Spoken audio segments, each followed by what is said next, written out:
ግራውንድን አመጣጥህን ሌላ ሰው እንዲጠቀምበት ከቻለ ኢንተርቪው ሳይሆን ጃ በራስ አፍ ላይክ when did you start መቼ ጀመርክ የህይወት ጆርኒ ተሞክሮ ከየት ጀመረ ምናምን እያልክ ብታካፍለን ደስ ይለኛል። በዛውም ያሰብከውን ፕሮግራም መጨመር ትችላለህ እዛውም ላይ። መልካም እሺ እንደ ጆርኒ ሳይሆን ያሰብኩት አክቹሊ በቃ ቀጥላለሁ፣ ችግር የለውም። ምንድን ነው ላይክ ከዛሬ ላይክ ዛሬ አለ፣ ከዛ በኋላ ደግሞ የሆነ ጊዜ አለ። በነገራችን ላይ ሰዎች በምድር ላይ ሲኖሩ አብዛኞቹ ሰዎች እየኖሩ እንደሆነ አያውቁትም። በቃ ዝም ብሎ ነው ቀን እየቆጠሩ ያሉት። ግን አንዳንድ ሰዎች ደግሞ አሉ መኖራቸውን የሚያውቁ እያንዳንዷን ጊዜ እያጣጣሙና እያንዳንዷን ጊዜ ኢንጆይ እያደረጉ በቃ እያንዳንዷን ጊዜ እየለፉባት የሚያልፉ ሰዎች አሉና እኔ እንደዛ ከተሰማኝ ጊዜ ጀምሮ የነበረውን አንዳንድ ነገር አነሳለሁና በዛ ጊዜ ውስጥ ምንድነው ላነሳ የፈለኩት ነገር ያው ዓለምን የፈጠረ አንድ አምላክ አለ፣ እሱ ደግሞ አላህ ይባላል። አባችሁ አይደለም? እና እኔ አላህ በህይወቴ በዚህ በነበረኝ ጊዜ እሱ ለኔ ምን አደረገልኝ፣ ምን ሰራልኝ፣ ያንን ነገር ሲያደርግልኝና ሲሰራልኝ በምን አይነት መንገድ ነው የሚሰራልኝ፣ በምን አይነት መንገድ ነው የሚያደርግልኝ የሚለውን ነገር አንደርስታንድ ያደረኩበት መንገድ እና እኔ ደግሞ ለሱ ምን አደረግኩለት፣ እኔ ደግሞ ለሱ ምን ሰጠው፣ ምን ሳጎደልኩበት የሚለውን ነገር በተወሰነ መልኩ ለማየት እንሞክራለን ኢንሻአላህ። በነገራችን ላይ አንድ ነገር አለ፣ በጣም የምወደው አባባል አለ። ሰው ከሚሰጣችሁ አላህ ቢከለክላችሁ ይሻላል። አላህ እናንተን በመከልከል ውስጥ ያሰበላችሁ ትልቅ ምንዳ አለ፣ በጣም ትልቅ። እናንተ ይሄ ነገር አላህ ይገባኛል እንዴ ኧረ ተው የሚያስብል ነገር ለእናንተ ያዘጋጃላችሁ ነገር አለ። ግን ብዙን ጊዜ እኛ ሰዎች ደካማ ስለሆንን ትንሽ ነገር ስትጎልብን እንትን አለ ኮምፕሌን ማድረግ ምናምን፣ በቃ አንተማ እኔን ረስተኸኛል ብሎ የማጎረምረም ነገር አለ። እና እስቲ አንድ ነገር ትጽፋላችሁ፣ አላህ ለእኛ መስጠት ቢፈልግ የሚከለክለው የለም ብላችሁ ጻፉ። ሁላችሁም ኮሜንት ላይ አላህ ለእኛ መስጠት ቢፈልግ የፈለገውን ነገር መስጠት ቢፈልግ የሚከለክለው የለም። እሱ እኛን ራሱ የመከልከል ሀሳብ የለውም። ግን በመስጠት ውስጥ እኛን ያን ነገር ለእኛ በመስጠት ውስጥ የእኛ መጥፋት፣ የእኛ መባከን፣ የእኛ መውረድ፣ የእኛ መርከስ ከሆነ ግን አላህ ይከለክለናል። በመከልከል ውስጥ የእኛን ከፍታ፣ የእኛን መባረክ፣ የእኛን በመንገድ ውስጥ መጽናት ስለሚፈልጋሉ ይከለክለናል። ስለዚህ አላህ ለእኛ መስጠት ቢፈልግ የሚከለክለው የለም። ወላሂ በጣም የሚገርም ጋር አላህ ለእኛ ምንም ነገር መስጠት ቢፈልግ ሊከለክለው ላይከለክለው ወይ እንዲያደርገውና እንዳያደርገው የሚያደርገው ነገር ምንድን ነው? ለምሳሌ አላህ እችን ልጅ ወድጃታለሁ ሚስት አድርግ ስጤን ብዬ ብለምነው አላህ በዚች ልጅ እንደምጠፋ እንደምንጽጽቅ ካወቀ ይከለክለኛል። ገባችሁ አይደል? እና አላህ መስጠት ቢፈልግ የሚከለክለው የለም። ሊሰጥ የሚችለው ለእኛ ያንን ነገር በመስጠት ውስጥ ለእኛ ከፍታ ካለ፣ ገባችኋል? ለእኛ የተሻለ ነገር መምጣት ምክንያት ከሆነ አላህ ይሰጠናል። ስለዚህ ትክክለኛውን ጊዜ እንድንጠብቅ እንግዲህ አላህ ያጽናን፣ አላህ ጽናቱን ይስጠን። ገባችኋል? ጽናቱን ይስጠን። በቃ አላህ ትክክለኛ ጊዜ ላይ ትክክለኛውን ነገር ይሰጠናል። ካልተሰጠን አታጉረምሩ። በቃ ያ የተሰጣችሁ ነገር ሊያጠፋችሁ ነው፣ እውነት ሊያጠፋችሁ ነው። እንትና የሆነ ሰው የሆነ ነገር ስላማረበት እኛ ላይ ያምርብናል ማለት አይደለም። ሁላችንም እንዲሁ በመልክ በስም በአስተሳሰብ እንደምንለያይ ሁሉ ሁላችንም የሚያምርብን ነገር ይለያያል። ያንን ነገር ለመረዳት ሞክሩ። እኔ አልሐምዱሊላህ ያንን ነገር ተረድቻለሁ። እንደሌላ ሰው ለመሆን አልጋጋጥም። እንደ ራሴ ነው የምሆነው። እንደ ራሳችን ስንሆን ደግሞ ያምርብናል። ፕላስ ደግሞ ኦሪጂናል ነው የምንሆነው።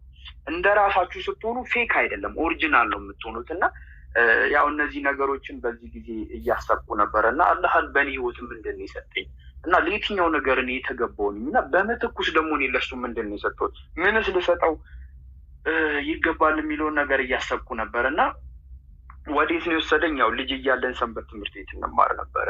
ደብረ ኤልያስ ቅዱስ ጊዮርጊስ ቤተክርስቲያን የሚባል ቤተክርስቲያን እንማር ነበረ። ሰንበት ትምህርት ቤት ያሉኝ ጓደኞች አሉ። ቅዳሜ ከከሰዓት ነው ብዙ ጊዜ ሰንበት ትምህርት ቤት የሚኖረው። ከ7 ሰዓት ጀምሮ እስከ 11 ሰዓት ምናምን ጉባኤዎችን በየቀኑ እንሄዳለን። እና ይሄ ነው በቃ እዛ ላይ ነው የወሰደኝ። እና በዛ እንትን የተሳሰርን ጓደኞች ነበርን የምንዋደድ ማለት ነው። እና ያ ነገር በደንብ ያዋድደን ነበረ። እና በቃ ከዛን የተጀመረው መማር ተጀመረ። ከዛ ታደገ፣ ፍልስፍና መጽሐፎችን ማንበብ ተጀመረ። ከዛ በኋላ ጥሩ ሃይማኖተኛ ነኝ እላለሁ፣ ግን ትክክለኛ ህይወቴ ላይ ደግሞ ጥሩ ህይወት የለኝም። ጥሩ ህይወት አልነበረኝም። ትንሽ ዱርዬ ነበርኩኝ እና ሁልጊዜ ራሴን ወቅስ ነበር። ሁልጊዜ ማለት ነው ማለት እንትን ነው። አንድ የምትባል አባባል ነበረች እና እንትን መጽሐፍ ቅዱስ ከኃጢአት ያርቃል፣ ኃጢአት ደግሞ ከመጽሐፍ ቅዱስ ያርቃል የምትባል መወዳት አባባል ነበረች እና ይህንን ነገር እያነበብኩት እያደረግኩት ለምንድን ነው ከእንደዚህ ነገር ሊያርቀኝ የማይችለው? ምናልባት የኔ ችግር ሊሆን ይችላል፣ ግን ለእኔ ግን አልሰራልኝ። ገባችኋል? ለእኔ አልሰራልኝም እና ሁልጊዜ ጥያቄ አለ እና አንድ ግን የማየው ነገር ነበረ። ሙስሊም ጓደኞች አሉኝ እና አንድ ሙስሊም ጓደኛ አለኝ። ለምሳሌ በሰላቱ ድርድር አያውቅም። እኔ መስጊድ ድረስ ጎትቶኝ ይዞ ሄዶ እኔ በር ላይ ቁጭ ብዬ ጠብቀዋል። ከዛ እሱ ሰግዶ ይመጣል።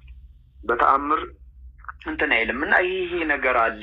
ከዛ ፖለቲካሊ ደግሞ ስታዩ እስልምና ላይ እየተሰራ ያለው ፖለቲካ እነሱ አቺቭ ሊያደርጉት ያሰቡት ነገር ምናምን ነገር በአጠቃላይ ሳይ ያው ከክርስትና የመውጣትና ላይክ በቃ ወደ ምንም ሃይማኖት የለም ወደሚል እሳቤ ነው የመጣሁት ማለት ነው። እና ከዛ በኋላ ምንድን ነው የሆነው ነገር እንዴት ልበላችሁ እንግዲህ አላህ ፈቅዶ እንግዲህ እኔ የገባችኝ ያችን እውነት እንዴት እንደማስረዳችሁ አላውቅም። ምን እንደሆነ ልንገራችሁማ። እንግዲህ መጽሐፍ ቅዱስ የዓለም አምላክ ሴጣን ነው ይላል። ያው እንግዲህ በሚለው ነው የማስረዳችሁ። ለመረዳት ሞክሮ ሀሳቡን እዛ ስታንድ ላይ ሆኜ ነው ነገሮችን ማስረዳችሁ። እና የዓለም አምላክ ሴጣን ነው ይላል ክርስትና ሃይማኖት ላይ ማለት ነው። ምን ማለት ነው? ይሄ የዓለም ገዢ ዓለማዊ የሆኑ ነገሮች ላይ ጠቅላላ እነዚህ ፍላጎቶች ላይ ያሉን ነገሮች ጠቅላላ ገቨርን የሚያደርገው ሴጣን ነው ወይ ደግሞ ሼጣን ነው። እና ምንድን ነው የተረዳሁት ነገር ይሄ ሼጣን እኛን በቃ ላይ ባገኘው አጋጣሚ እኛ አምላካችን አላህ ልንጓዝበት ካሰብነው መንገድ በቻለው መጠን ሊያስወጣን ይሞክራል። በቻለው መጠን ማለት ነው። በፍቅር ይመጣብናል፣ በቤተሰብ ይመጣብናል፣ በገንዘብ ይመጣብናል፣ በትምህርት ይመጣብናል፣ በጓደኛ ይመጣብናል፣ በሱስ ይመጣብናል። ገባችኋል? የእኔ በምትሏቸው ሰዎች ይመጡባቸዋል። ሰዎችን እላያችሁ ላይ ያስነሳባቸዋል። ሁላችሁም ብዙ ሰዎች እናንተን ላይ እንዲቃወሙ በማድረግ በቃ ይመጣባቸዋል። በቃ ከዚህ መንገድ ጥርግ ብላችሁ ወጥታችሁ ተስፋ ቆርጣችሁ እያለቀሳችሁ እንድትኖሩ፣ ተስፋ እንድትቆጥሩ፣ በቀለኛ እንድትሆኑ፣ ቂመኛ እንድትሆኑ በቃ በቻለው መጠን ይደፋል። ይሄ የእሱ ስራ ባችሁ አይደል? እና ጓደኛ ታጣላችሁ፣ ብቸኝነት ይሰማችኋል፣ ታለቅሳላችሁ፣ ትሰበራላችሁ። ትልቅ ተስፋ ነው ያደረጋችሁበት ነገር ጠቅላላ ቅንጥስጥስ ብሎ በቃ ዜሮ ሲሆን አመር ሲሆን ታዩታላችሁ። ይሄ ሁሉ የእሱ ስራ ነው። ይሄንን ነገር ግን በአንድ ነገር ብቻ ማክሸፍ ትችላላችሁ። በምን? አላህን በመያዝ ብቻ። አላህን የያዘ ሰው መቼም አይወድቅም። መቼም ቢወድቅ እንኳን ውድቀቱ በታላቅ ሁኔታ ለመነሳት አላህ እንዳልኳችሁ አላህ ሁሉ ጊዜ ትክክል ነው። እናንተ ትክክል ነው ብላችሁ የምታስቡትን ነገር ለማድረግ አላህ የሚከለክሉ የለም። ግን እናንተ ትክክል ነው ብላችሁ ያሰባችሁትን ነገር መጥፎ ነገር ነው። በጣም ወደናቸው አምንናቸው ብዙ ሚስጥራችን አድርገን ገፍተንላቸው ቤተሰቦቻችንን ገፍተን ለነሱ የኖርንላቸው አጠገባችን የሌሉ ጓደኞች ሚስጥሮቻችንን እየነገሩ ለሰዎች እኛን ያሸማቀቁን፣ ያሰደቡን፣ ያስዋረዱን አሉ። እነሱን ሰዎች የሆነ ጊዜ በጣም ከነፍሳችን በላይ የምንወዳቸው አብረን ሁላ የምንሞት የመሰልናቸው ሰዎች ማለት በቃ የሆነ እንደ አየር ብን ብሎ ከህይወታችን የጠፉ ሰዎች አሉ። 1 2 3 4 ብለን እስከ 20 ድረስ መቁጠር የምንችላቸው ሰዎች አሉ። ካለ እነሱ እኮ ህይወት አይሆንም። እኔ ጓደኛዬ ነው፣ እንደ ወንድሜ ነው የማየው። እኔ በማየው ልክ ያየኛል። ጥሩ የሆነ አጋሪ ነው ብላችሁ ያሰባችሁ ሰው ዛሬ የት ነው ያለው ብላችሁ ስታስቡ ጭራሽ እናንተን ለመጣል፣ ጭራሽ እናንተን አፈር ከድሜ ለማስበላት፣ እናንተን ለማዋረድ፣ ህይወታችሁ ሁሉ የተመሰቃቀለ እንዲሆን፣ የተዘበራረቀ እንዲሆን ቀለሊት ይለፋሉ። ተገልብጦ የእናንተ ውድቀት የእነሱ ደስታ ነው። ግን እነዚህ ሁሉ ግንኙነቶች ለአላህ የተሰጡ ከሆኑ አንድ ጓደኛ አለኝ በህይወቴ ሲመጣ አልሐምዱሊላህ፣ ከህይወቴ ሲወጣ አልሐምዱሊላህ። የነገሮች ሁሉ ባለቤት ማን ነው? አላህ ነው። አላህ ሰጠ፣ አላህ ነሳ። አላህ በነገሮች ሁሉ ትክክል። መጨረሻ ላይ አላህን ከተከተልን አላህን ከሰማን አትራፊ ነው የምንሆነው። ወላሂ ነው የምላችሁ። ሱቁ ስለሞቀ አትርፏቸዋል ማለት አይደለም። በስንት ዋጋ ነው ብትሸጡት ነው ጥያቄ። መጨረሻ ላይ ሂሳቡን ሸጣችሁ ከጨረሳችሁ በኋላ ሂሳቡን ስታወራረዱት አትረፋችኋል ወይ እንጂ ሱቅ ውስጥ ግርግር ስለበዛና ወጪ ገቢ ስለበዛ መጨረሻ ላይ ታተርፋላችሁ ማለት አይደለም። ስለዚህ አላህ በነገሮች ሁሉ ትክክል ነው። ከአላህ ጋር አትማገቱ፣ ከአላህ ጋር ቅራኔ ውስጥ አትግቡ ማለት ነው። በህይወት ውስጥ ይህንን ነገር አንደርስታንድ ያለው ምንም ነገር በማግኘት ውስጥ በማጣት ውስጥ ምንም መገረሙ ነገር የለም። አላህ ስራውን እየሰራ ነው። መጨረሻ ላይ ግን ትርፍ ማለት ምድር ላይ መደሰት ላይሆን ይችላል። ትርፍ ማለት እኛ ሰዎች ጭንቅላታችን ላይ ያስቀመጡት ነገሮች አሉ። በቃ አሁን ሴቶች በቃ ባለማግበቷ የምትጨነቅ ሴት አለች። ወንድ ልጅ የሆነ ቦታ ባለመድረሱ የሚጨነቅ ሊኖር ይችላል። በቃ የሆኑ እዚህ ዓለም ላይ ያሉ ሰዎች ካስቀመጡልን ስታንዳርድ አንጻር ማለት ብዙ ነገር ውስጥ መንገባ ሰዎች አለን። ግን ያው እሱ ሳይሆን ያው አላህ ባሰበልን መንገድ ስጡት ለአላህ ህይወታችሁ። አላህ በቃ አንተ ግባና አንቀሳቅሰው፣ አንተ ለእኔ አቅድልኝ፣ አንተ ለእኔ በቃ ከህይወቴ ትክክል አይደለም ብለህ የምታስበውን እኔ ችግር የለውም ሳምንት እያለቀስኩ እቀበለዋለሁ፣ ነቅል አውጣው በሉት። ያስፈልጋል ብሎ ያሰቡን ነገር ደግሞ ወደ ህይወታችሁ ያምጡ።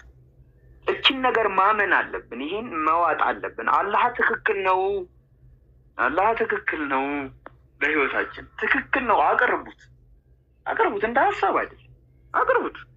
አላህ ትክክል ነው። እናቴ ኔት ላይ መጥፎ ስትሆን አላህ ትክክል ነው፣ ለኸይር ነው።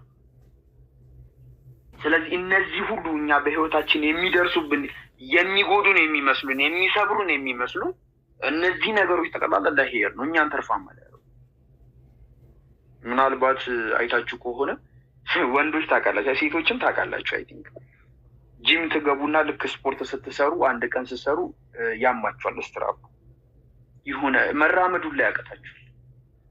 ምንድን ነው ሲባል እዛ ጋር እየሰራችሁለት ያለው ነገር እንትን እያለ ነው፣ ውጤት እያመጣ ነው ማለት ፔን አለው ነው። ያለ ፔን አይሆንም።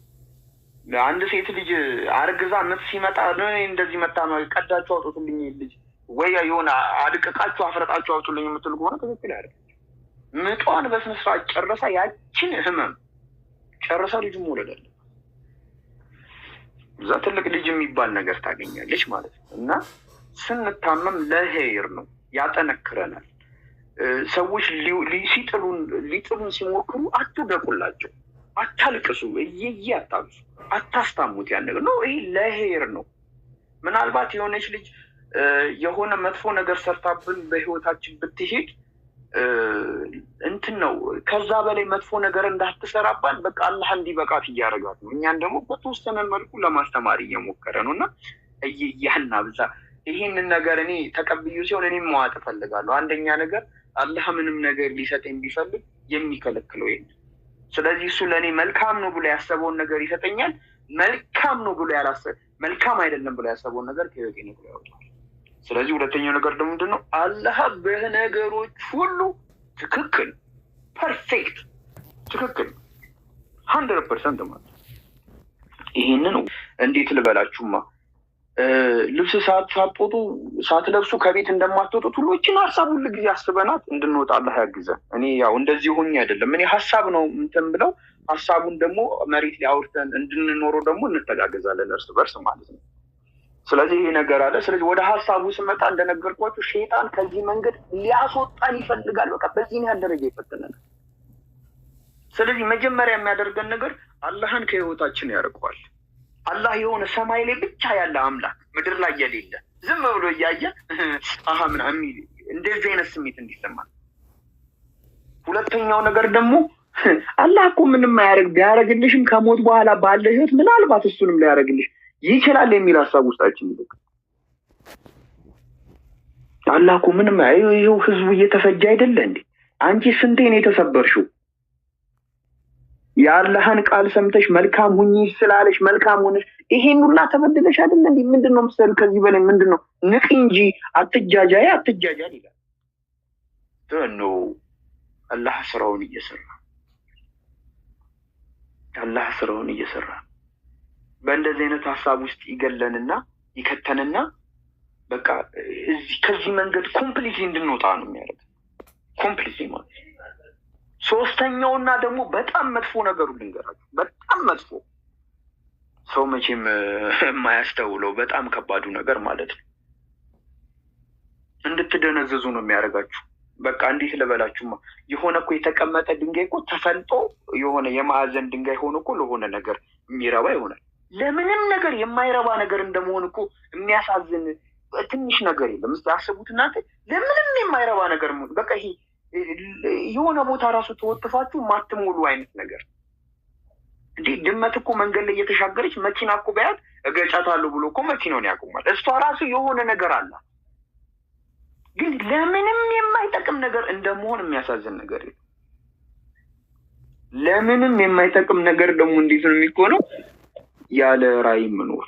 ራዕይ የሌለው ሰው፣ ተስፋ የሌለው ሰው፣ ለምን እንደሚኖር የማያውቅ በቃ ወደዛ ሄድ ሲባል የሚሄድ እንዲያደርግ ሲባል እንደሚያደርግ በቃ ዝም ብሎ የሚነዳ ኢቭን እንደ በግ ዝም ብላ አትነዳ ይባላል አይደል? በጎች እኮ አውሬ ካዩ አይሄዱም ወደዛ። ብትነዷቸውም አይነዱም። እንደ አውሬን ይበላናል ብሎ ይመለሳሉ። ይሄ እንዴት መነዳት እንደሆነ ራሱ ነው ያላቁ። እንደ በግ አይደለም።